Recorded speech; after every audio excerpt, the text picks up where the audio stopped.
Merci de nous avoir rejoints ce soir. Je voudrais remercier tout d'abord les organisateurs de cet événement, en particulier Clémentine et toute l'équipe du CRT. Alors, c'est un grand plaisir pour moi d'être avec vous aujourd'hui, et c'est aussi un privilège de passer après le monsieur que nous venons d'écouter. Il est très humble, mais sachez quand même qu'il est en grande partie responsable de la diminution de 90% du nombre de cas rapportés depuis 2000. C'est considérable, hein, c'est sous son impulsion, grâce à son dynamisme et puis à son extrême motivation, que l'équipe OMS, avec l'ensemble des partenaires qu'ils ont pu motiver sur le terrain, dans un grand nombre d'États, c'était, je pense, un véritable challenge. Et c'est grâce à tous ces efforts qu'on a pu en arriver là où on en est aujourd'hui. Vous avez vu 900 cas rapportés à l'OMS en 2018. Le nombre de cas n'a jamais été aussi bas dans l'histoire connue de la maladie du sommeil. C'est extraordinaire. Voilà, donc je pense que on peut le féliciter, le remercier encore. Merci Jean. Alors, donc je suis Brice Roturo, j'anime un petit groupe de recherche sur la transmission des trypanosomes à l'Institut Pasteur. Et bien, je vais un petit peu essayer de vous développer ce soir quelques aspects de nouvelles perspectives de recherche qui pourraient être intéressantes en vue d'éliminer la maladie du sommeil. Alors évidemment, il a fallu faire des choix qui sont très subjectifs. Avant cela, j'aimerais qu'on revienne un petit peu sur le contexte. Donc, comme Jean l'a évoqué à l'instant, le nombre de cas rapportés est extrêmement bas et suite à la déclaration de Londres en janvier 2012, eh bien, l'OMS a décidé de cibler la maladie du sommeil, en tout cas causée par le parasite Gambiense, Trypanosoma brucei gambiense, en tant que cible pour une élimination en tant que problème de santé publique. Alors c'est une définition qui est très particulière, hein, c'est moins de 1 cas pour 10 000 habitants sur 90% des zones connues où la transmission a lieu. Donc c'est une définition très précise. Et l'idée, c'est sur le plus long terme, d'ici à 2030, zéro transmission. Et effectivement, au vu des données récentes dont on vient de discuter, eh bien c'est un objectif qui paraît tout à fait atteignable. En particulier si on considérer un certain nombre de points qu'on va discuter ensemble. Alors Jean l'a signalé à l'instant, vous voyez ici la courbe épidémiologique du nombre de cas rapportés au cours du siècle dernier. Évidemment, on voit cette remontée très importante. Et l'idée et le challenge, j'allais dire, dans les années à venir, eh bien, c'est d'éviter de répéter à nouveau ce scénario. Et je vais répéter les points à nouveau évoqués par Jean assez rapidement. Hein. Pour y arriver, il y a des évidences. D'abord, il est vraisemblablement nécessaire qu'on ait une volonté politique qui soit maintenue à son plus haut niveau. Et c'est difficile, évidemment, hein, quand on va essayer de chercher des financements en présentant une maladie qui, finalement, a un impact en apparence assez mineur. C'est difficile de mobiliser les politiques, les décisionnaires, et puis de lever des fonds en particulier pour la recherche. Le deuxième point, eh bien, c'est l'engagement des populations, qui est essentiel pour l'étape de l'élimination. C'est-à-dire qu'il faut sensibiliser les gens, les informer sur la nature de la maladie, sur le type de transmission, sur l'accès au traitement et le caractère, l'efficacité du traitement, qui aujourd'hui est excellente, mais qui nécessite une hospitalisation, comme on l'a vu, pour une dizaine de jours. Ça veut dire pendant 10 jours, la personne qui est malade et qui ne se sent pas nécessairement à l'article de la mort va devoir rester immobilisée à l'hôpital. Donc tout ça, c'est un travail de longue haleine de sensibilisation des populations qu'il faut maintenir. Et puis, le point qu'on va aborder maintenant, eh bien, ce sont les outils, l'utilisation d'outils adaptés, de stratégies adaptées, parce qu'évidemment, on ne va pas utiliser les mêmes méthodes pour casser une dynamique de pandémique, et puis pour éliminer, c'est du travail de longue haleine, éliminer finalement la transmission d'une maladie, et ça va nécessiter des gros efforts de développement. Le deuxième point que je voulais aborder, c'est qu'il ne faut pas oublier qu'aujourd'hui qu'on connaît une certaine partie seulement du processus de transmission des parasites, hein, la glossine, Glossina palpalis gambiense en Afrique de l'Ouest, qui transmet le Gambien C au sein des populations humaines et puis animales, mais on n'en connaît pas grand-chose. Ça, c'est bien sûr la face émergée de l'iceberg, mais il y a un grand nombre de paramètres qu'on ne maîtrise pas, bien que la maladie soit connue depuis plusieurs siècles maintenant. Et en particulier, on ne va pas rentrer dans les détails, mais on ne connaît toujours pas la nature exacte des réservoirs, quels sont les mammifères qui portent ces parasites. Comment les signes cliniques évoluent après la piqûre infectante de la glossine. On ne connaît pas exactement cette dynamique, l'évolution entre un sujet susceptible, un cas latent et puis les deux stades. La dynamique n'est pas très bien connue. Quelle est la proportion de guérison spontanée? Quelle est la durée de l'infection chez les cas latents, par exemple, ou quelle est la durée tout simplement de la phase lymphatico-sanguine? Ce sont des choses qu'il faut surveiller et évaluer sans doute à l'avenir de manière plus fine. Et puis également, quel est le statut infectieux de ces cas-là, les cas qu'on appelle sur ce schéma les cas latents, qui ne sont pas des cas confirmés parasitologiquement, mais qui ont une réponse sérologique positive au trypanosome. Et enfin, de façon un peu provocante, on nous présente souvent un aperçu de l'épidémiologie de la maladie du sommeil avec ce type de cartographie qui sont peut-être un peu biaisés et qui ne permettent pas d'appréhender ce qui se passe réellement sur le terrain. Ce qui se passe réellement, c'est ça. C'est une maladie à transmission très focale, très focalisée. Les parasites ne sont transmis que dans des écotopes très précis, avec des populations de vecteurs, bien sûr, des populations de parasites très précises, avec une écologie globalement spécifique à chaque foyer ou à chaque groupe de foyers. Ça veut dire que l'épidémiologie et la dynamique sera un petit peu différente dans chaque foyer, et possiblement, ça signifie qu'il faudra peut-être adapter quelque peu le programme d'élimination en fonction de ces foyers. Alors je joue un peu l'avocat du diable, j'essaie de pousser un peu le raisonnement un peu loin, mais je pense que ce sont des choses qu'il faut garder dans le coin dans un coin de notre tête pendant le raisonnement. Voilà, alors je vous propose de voir, en ne perdant pas de vue ces 3 points, successivement ces 5 aspects. Alors je vais passer malheureusement très rapidement sur les premiers, diagnostic, traitement, la lutte antivectorielle et puis les réservoirs, et je passerai un peu plus de temps sur de récentes observations concernant les niches anatomiques des parasites. Les challenges concernant les diagnostics, Jean a beaucoup insisté. Alors aujourd'hui, on vient de le voir à l'instant, la première étape du diagnostic, eh bien, c'est une étape sérologique. On va soit cribler des populations entières, soit essayer de détecter la présence des parasites dans les centres de santé par des méthodes qui sont assez similaires dans la mesure où elles utilisent les mêmes cibles antigéniques des parasites. Ce sont des tests d'agglutination rapide qu'on voit ici, ou des tests de diagnostic rapide en bandelette, qui sont fréquemment utilisés sur le terrain. Et quand l'un de ces tests est positif, eh bien, on passe à un examen parasitologique, on vient de le voir, de fluides corporels. L'idée, c'est de trouver un parasite vivant dans un de ces fluides. Or, aujourd'hui, on s'aperçoit que les patients, les cas confirmés, ont des parasitémies de plus en plus faibles. On a beaucoup de mal à trouver des parasites vivants dans ces fluides. Alors, on doit concentrer les échantillons. Et en particulier, grâce à cette méthode, c'est une mini-colonne échangeuse d'ions, une sorte de chromatographie qui va séparer les érythrocytes des parasites qui vont tomber finalement dans ces tubes collecteurs qu'on va centrifuger pour essayer de chercher. Vous voyez, c'est pas évident de chercher 1 ou 2 parasites, et ça devient de plus en plus difficile.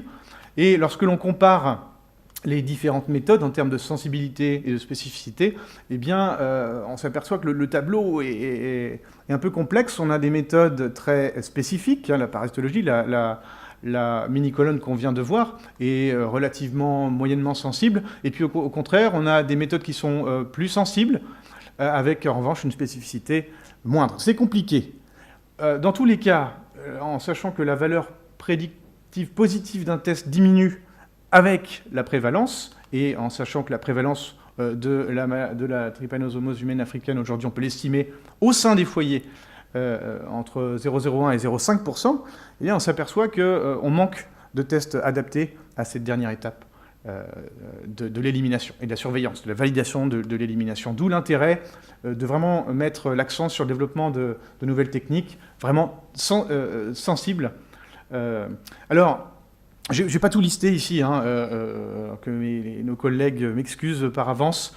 L'idée, bien sûr, c'est de développer ces deux aspects sérologiques d'abord, avec les tests de diagnostic. Je pense à nos collègues de FIND. Il y a différentes méthodes ELISA qui sont en cours de développement en Belgique. L'utilisation de nanobodies, ce sont les fragments hypervariables légers d'anticorps de camélidés qui peuvent se glisser un peu partout et qui pourraient être très intéressants dans le diagnostic de la maladie du sommeil. Alors c'est intéressant, mais tout dépend évidemment de la cible qu'on va choisir. Alors on sait qu'il y a un certain nombre d'antigènes classiquement utilisés dans le CAT aujourd'hui. Et puis récemment, des observations de marqueurs spécifiques chez les patients, comme certaines molécules HLA ou des métabolites dans le liquide céphalorachidien sont associés à certains stades ou à certains types d'évolution. Donc on a des pistes très intéressantes de certains collègues. Un grand pan de la recherche s'oriente principalement sur les approches de biologie moléculaire. On a la LAMP, la fameuse amplification isothermale, c'est un dérivé de la PCR qui se fait à température ambiante, qui va très très vite, mais qui jusque-là a donné des résultats un peu mitigés. La PCR quantitative, mais évidemment, il faut du matériel, des personnes formées, il y a des contraintes techniques sur le terrain qui sont difficiles à appliquer.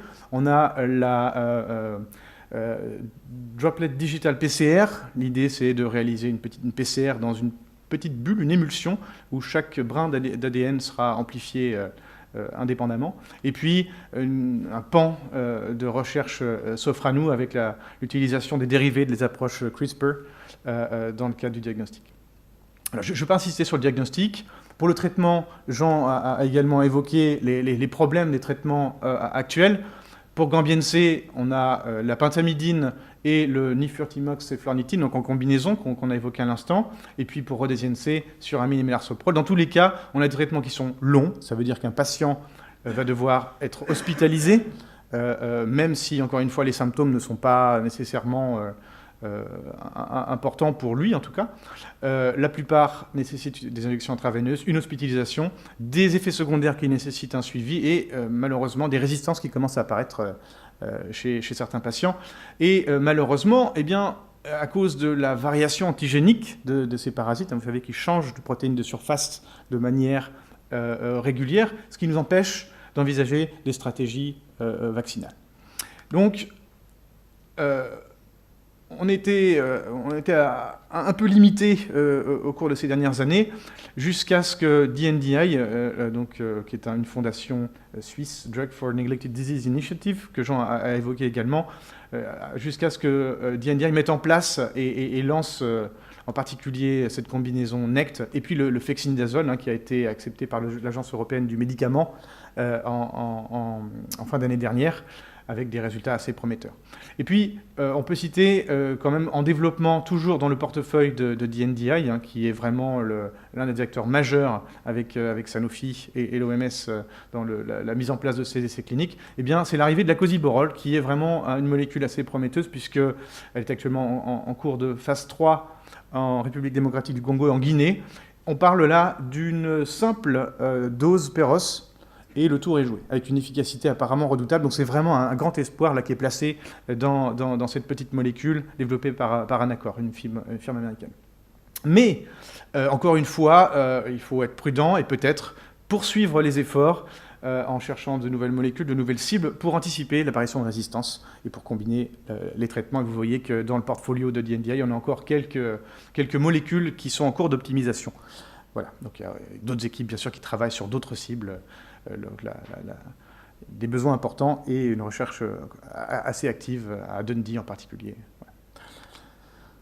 Voilà. Un autre point qui me semblait important d'évoquer avec vous, eh bien, c'est la lutte antivectorielle. Oui, ça fait partie de la recherche, c'est un pan important de la recherche qui a tout à fait sa place, à mon sens, dans le programme d'élimination. C'est ici l'histoire du développement de ces petits écrans imprégnés d'insecticides, développés par nos collègues de l'IRD, les mini-targets. Eh bien, ils ont été testés et puis implémentés. Ici, on est en Guinée, dans l'estuaire du Rio Pongo. Et vous voyez que dans cette zone, à gauche de l'estuaire, eh bien, on a implémenté une lutte antivectorielle assez efficace. Et ça a été fait sur les années 2012-2013. Et puis, Ebola est arrivé, 2014-2015, le programme s'est arrêté, on n'a pas pu redéployer le même système de piégeage dans la mangrove guinéenne, et on a arrêté complètement le suivi, le dépistage des populations et le suivi des patients sur l'ensemble de la zone à cause de cette épidémie d'Ebola. À l'issue de l'épidémie, on est en 2016, les équipes du Programme national de lutte contre la THA de Guinée sont revenues sur le terrain et puis ont effectué des observations assez éloquentes, puisque à partir d'un dépistage massif des populations dans les deux zones, on s'est aperçu qu'aucun cas n'avait été détecté dans la zone dans laquelle la lutte antivectorielle avait été mise en place, alors que dans la zone où la lutte antivectorielle n'avait pas encore été implémentée, eh bien, on avait retrouvé presque 70 cas assez rapidement lors de cette première observation. Donc on a ici la démonstration qu'en dehors même de l'implémentation d'une recherche active par les équipes de santé, eh bien, la simple implémentation d'un système de lutte antivectorielle adapté permet de réduire considérablement la transmission. Donc c'est un cas très particulier, évidemment, mais qui est assez probant. Donc l'idée, évidemment, il me semble, serait de pouvoir penser à intégrer les luttes antivectorielles et de développer, pourquoi pas, de nouvelles cibles, de nouveaux pièges, d'intégrer les approches avec le lâcher de mal stérile, qui est en cours dans les Niayes au Sénégal aujourd'hui, avec différents types de pièges, et puis également l'insecticide. Et puis, chose importante qu'on oublie, mais je remets peut-être une couche, c'est important de surveiller l'état des populations glossiniennes, l'état des vecteurs, avec la surveillance. La surveillance est essentielle. Voilà. Les réservoirs. Les réservoirs, c'est un autre sujet de recherche qui est un peu émergent. Lorsqu'on regarde dans la littérature, et on l'a fait récemment, je peux vous dire que cette carte est presque exhaustive. Elle recense l'ensemble des travaux effectués sur les réservoirs non humains, mammifères non humains de Gambiense. Vous voyez qu'il n'y a pas grand-chose. C'en est même ahurissant. Avant 90, ce sont les petites étoiles. Les ronds, c'est après 90. Vous voyez qu'il n'y a vraiment pas grand-chose. Quand on regarde une autre approche qui est sur le terrain, isoler des souches des patients et les inoculer dans un panel de mammifères, aussi bien domestiques que sauvages, eh bien on s'aperçoit qu'il y a un grand nombre de porteurs potentiels qui sont présents dans les alentours, soit dans les zones rurales, ou dans la forêt, dans la savane, soit vraiment dans les zones urbaines, périurbaines. Donc on a potentiellement ici un risque d'un maintien de population de trypanosomes.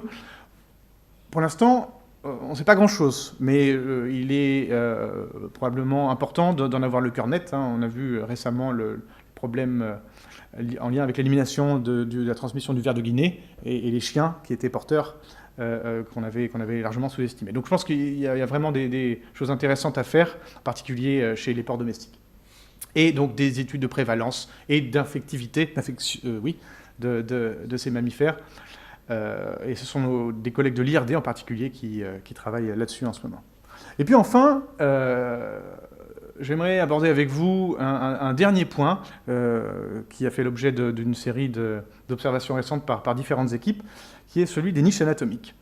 Alors, on vient de le dire, le diagnostic, c'est d'abord une sérologie, puis une parasitologie. Les deux doivent être positifs pour que le patient soit traité et considéré comme un cas confirmé. Donc, on a ici notre notre sujet qui va être infecté après une piqûre glossinienne, infection donc parasite positif. La trypanolyse, qui est l'équivalent du CAT, la sérologie, va se positiver. On a le stade 1, le stade 2, très bien. Bon. Le problème, on l'a dit, on a de plus en plus de cas confirmés avec des parasitémies très faibles. Bon. Et puis, on s'est aperçu, et avec des études de cohorte depuis plus de 10 ans maintenant, qu'il existe une population de porteurs, qu'on appelle des infections latentes, qui ne présentent pas de parasites détectés dans le sang, et qui sont donc laissés sans traitement, qui rentrent à la maison sans traitement. Eh bien, ceux-là, on ne sait pas exactement quel est leur devenir, ni quelle est la durée de leur infection, est-ce qu'ils peuvent passer en stade 1, est-ce qu'ils peuvent guérir de manière spontanée, on ne sait pas très bien ce qui se passe. En tout cas, ils restent séropositifs pendant plusieurs mois, plusieurs années. Afin de comprendre ce qui se passe, je vais revenir avec vous sur la biologie de la transmission. Vous voyez ici une glossine sur un bras. Eh bien, la glossine, elle ne va pas insérer son proboscis dans les vaisseaux sanguins, comme le font les moustiques, les Aedes et les Anophèles, elle est thelmophage, elle va dilacérer le derme avec les microdents qui sont situés à l'extrémité de son labium ici, et puis à l'intérieur. Alors ici, on a une vue interne de la peau d'un mammifère, et puis on voit l'extrémité qui est de l'autre côté du proboscis de la glossine qui va dilacérer les tissus environnants, créer une poche de sang qui va se remplir de salive, regardez bien, voilà, et de matériel environnant, une espèce de poche qui va servir à la glossine pour se nourrir. La glossine absorbe 10 à 20 microlitres de sang, grand maximum, en sachant qu'un cas confirmé a une parasitémie très très faible, inférieure à 0,1 parasite par microlitre, il devient difficile de comprendre comment l'infection des glossines peut être maintenue en zone d'endémie uniquement à partir des parasites sanguins chez les patients. C'est vraiment un problème. Je ne parle pas ici des cas latents dont les parasites ne sont pas détectables dans le sang. Je dis bien pas détectables. Il est possible qu'il y en ait, mais en quantité tellement faible que les méthodes actuelles ne sont pas adaptées. Alors, quand on a vu ça, nous nous sommes demandé de quoi il s'agissait. Alors évidemment, la première piste évidente, c'était celle de parasites extravasculaires, et pourquoi pas dans la peau, à l'interface entre le vecteur et l'hôte. On sait depuis bien longtemps que les trypanosomes brucei sont sujets à des extravasations. On en trouve dans le foie, la rate, dans le cerveau, bien évidemment, c'est la phase 2, dans les nœuds lymphatiques, récemment en modèle murin, dans les tissus adipeux. On sait que les parasites, une fois injectés, se développent d'abord dans la peau, dans le derme, c'est le chancre d'inoculation. Et puis, on sait également que certains patients, et en fait un grand nombre de patients, peuvent présenter des symptômes au niveau cutané. Et puis enfin, une dernière piste qui pouvait confirmer cette hypothèse, eh bien, c'était l'histoire des porcs domestiques qui, malgré une parasitémie négative, avaient un résultat de xénodiagnostic positif, c'est-à-dire que quand on vient avec des mouches naïves qu'on met à manger sur ces porcs sans parasites détectables dans le sang, eh bien, elles deviennent infectées. On retrouve des parasites au bout de quelques jours dans ces mouches. Donc ça, c'était vraiment une piste qui nous a amené à mettre en place une série d'expériences. D'abord, en laboratoire, vous avez ici des souris qui ont été piquées par des mouches infectées, non piquées. Et on a pu suivre, grâce à des parasites qui sont à la fois bioluminescents et fluorescents, le développement et l'évolution de l'infection, à la fois en regardant la parasitémie et puis en regardant la distribution ici de la bioluminescence qui évolue dans le temps, en densité également et dans l'espace. Tout ça, ça peut être quantifié. En rouge, vous avez donc le temps. En rouge, la parasitémie, avec les fameuses vagues de parasitémie caractéristiques et associées vraisemblablement à la variation antigénique. Et puis ce qu'on peut voir en bleu et en vert, eh bien, ce sont les parasites qui sont extravasculaires en particulier. Et on voit qu'ils sont détectés avant les parasites du sang. Et on voit qu'ils sont présents de manière beaucoup plus stable et en quantité beaucoup plus importante dans le domaine extravasculaire. Alors on a regardé ça de plus près, on a trouvé que ces parasites étaient dans la peau des modèles, quelle que soit la souche observée. Et puis on est allé un petit peu plus loin, vous avez ici des images qui ont été prises par une ingénieure de l'équipe, Christelle Travaillé. Les parasites sont ici marqués en rouge, vous avez un vaisseau lymphatique. C'est une infection que l'on va observer en temps réel dans le derme, et vous voyez que les parasites sont très mobiles, vous voyez qu'ils sont capables de proliférer, et on peut essayer de quantifier, comme ça, dans le temps et dans l'espace, le développement de ces parasites. Alors, vous allez me dire, c'est bien beau, mais est-ce que ces parasites sont transmissibles ? Est-ce que la mouche peut, effectivement, la mouche tsetse peut les ingérer ? Alors, nous avons procédé à une expérience d'une simplicité déconcertante. Ici, des modèles murins sans parasites détectés dans le sang, seulement dans la peau. Nous sommes venus avec des lots de mouches naïfs que nous avons appliqués sur une zone sans parasites dans la peau, grâce à notre marqueur ici moléculaire, et vous voyez qu'aucune de ces mouches n'a été infectée. Quand nous sommes venus sur le même animal avec des mouches naïves sur une zone infectée au niveau du derme, eh bien 31% des vecteurs se sont retrouvés infectés, démontrant ainsi que la présence de trypanosomes dans le derme est suffisante pour infecter la glossine et maintenir ainsi le cycle de transmission. Et ces chiffres augmentent lorsque les parasites sont détectés à la fois dans le sang et dans la peau. Bien. Une observation intéressante en modèle murin qu'il a fallu investiguer également chez l'homme, bien évidemment, pour essayer de comprendre ce qui se passait. D'abord, une observation rétrospective. Il s'agit d'une banque de biopsie cutanée réalisée dans le cadre d'une campagne de dépistage de l'onchocercose dans une zone de transmission des trypanosomes en RDC. Et on s'est aperçu que dans quelques-uns de ces patients, eh bien, on pouvait distinguer dans le derme des formes qui se rapprochaient tout à fait de trypanosomatidés. On n'a pas eu plus d'informations concernant le dossier médical des cas en question, ni sur la nature spécifique de ces organismes. Donc on s'est attelé à mettre en place une investigation prospective, cette fois, pour comprendre si la peau humaine était véritablement un réservoir anatomique des trypanosomes chez les cas confirmés et chez les cas latents.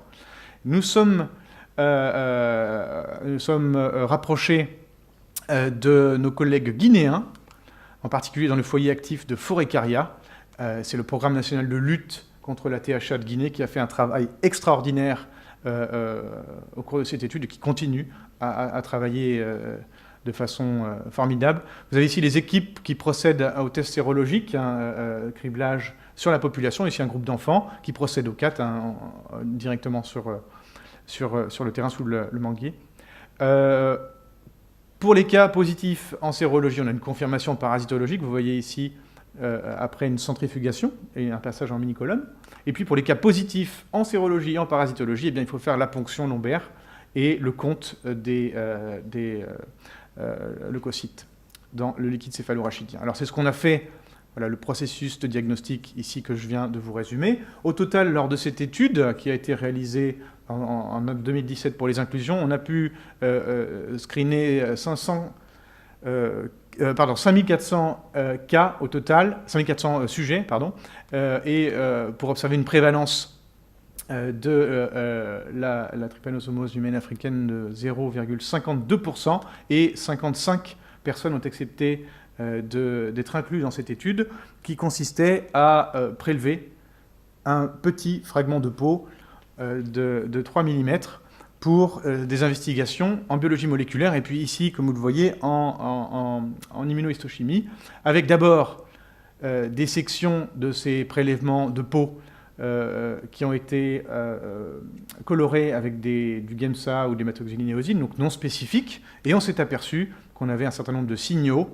très positifs qui ont été confirmés par l'utilisation d'anticorps spécifiques de trypanosomes avec des densités parfois importantes. Et tout ça a été quantifié, bien sûr. Alors, quand on a repris l'ensemble des résultats de cette étude, nous sommes aperçus, en considérant la présence de symptômes dermatologiques, quels qu'ils soient, regroupés sous dermatite ou prurite, eh bien, en comparant les groupes séronégatifs, séropositifs et cas confirmés, eh bien, on avait une propension plus importante à un développement de ces dermatites et prurites chez les cas confirmés par rapport aux séronégatifs. Intéressant. La PCR sur la cible TBR, en comparant les prélèvements de sang et les prélèvements de peau, on voit ici qu'on a des résultats PCR qui sont positifs chez les cas confirmés dans les deux compartiments, négatifs chez les séronégatifs, et regardez bien chez les cas séropositifs. Je rappelle les patients chez lesquels on ne retrouve pas de parasites dans le sang. On a donc des PCR négatifs dans le sang et positifs dans la peau. Et c'est confirmé par différentes approches quantitatives en immunohistochimie, en particulier avec ce marqueur très spécifique, que 100% des cas confirmés et des cas séropositifs sont porteurs de trypanosomes au niveau du derme. Est-ce que les trypanosomes du derme sont potentiellement le chaînon manquant de la maintenance de certains de ces foyers historiques de transmission de la trypanosomiose africaine? Alors pour ça, on a repris toutes les données que je viens de vous montrer, qu'on a essayé de modéliser pour essayer de comprendre ce qui se passait. Vous avez ici une représentation de l'indice de reproduction de la maladie du sommeil, donc le fameux R0, qui doit être supérieur à 1, c'est-à-dire un patient donne au moins un nouveau cas pour que la maladie puisse être transmise de manière soutenue.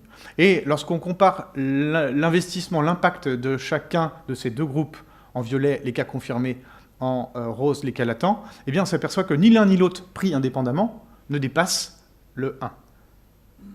Autrement dit, pour expliquer la maintenance, le maintien de la transmission, eh bien, on peut envisager que les deux de manière concomitante. C'est-à-dire qu'on a au moins dans ce foyer-là, évidemment, tout devra être répété dans les différents foyers pour vraiment comprendre ce qui se passe ailleurs, mais on a vraisemblablement sous-estimé l'importance de ces cas d'infection latente. Voilà. Alors je vais être un petit peu provocant pour cette discussion. D'abord, est-ce que les trypanosomes cutanés sont présents dans tous les foyers? C'est quelque chose qu'il va falloir investiguer. Est-ce que les traitements utilisés aujourd'hui et les futurs traitements sont vraiment trypanocides sur ces formes qui sont vraisemblablement adaptées aux parasites du derme? Est-ce que les recommandations de l'OMS doivent être modifiées pour inclure et traiter les patients avec des parasites dans le derme seulement? Et comment serait-il possible d'envisager un diagnostic peut-être plus rapide, plus simple, en détectant directement les parasites qui sont présents dans le derme? On aurait des approches moins invasives, et ce sont des thématiques sur lesquelles, avec d'autres collègues, on travaille aujourd'hui. Alors, j'ai vraiment mis l'accent aujourd'hui sur des aspects un peu fondamentaux de la transmission, en particulier concernant ces niches et ces échanges des parasites parmi ces différentes niches, qui vont impacter bien sûr la transmission, et qu'il nous faut, je pense, intimement mieux comprendre pour aller jusqu'au bout et pour atteindre ce but de l'élimination. Mais évidemment, il y a beaucoup d'autres questions très intéressantes avec des intérêts translationnels potentiels dans le futur. Voilà, je voulais remercier pour la dernière partie les collaborateurs qui sont impliqués dans les différentes étapes que j'ai développées, en particulier l'équipe du docteur Mamadou Camara en Guinée et nos deux jeunes médecins très prometteurs, Mariam Camara et Souma Alseni, nos collègues de l'IRD, en particulier Bruno Bucheton, Annette McLeod à l'université de Glasgow, Dieudonné Boumba à Kinshasa, nos collègues des plateformes de Pasteur, et puis bien évidemment mon groupe, et Stéphanie, Aline et Christelle à l'Institut Pasteur. Voilà, je vous remercie pour votre attention.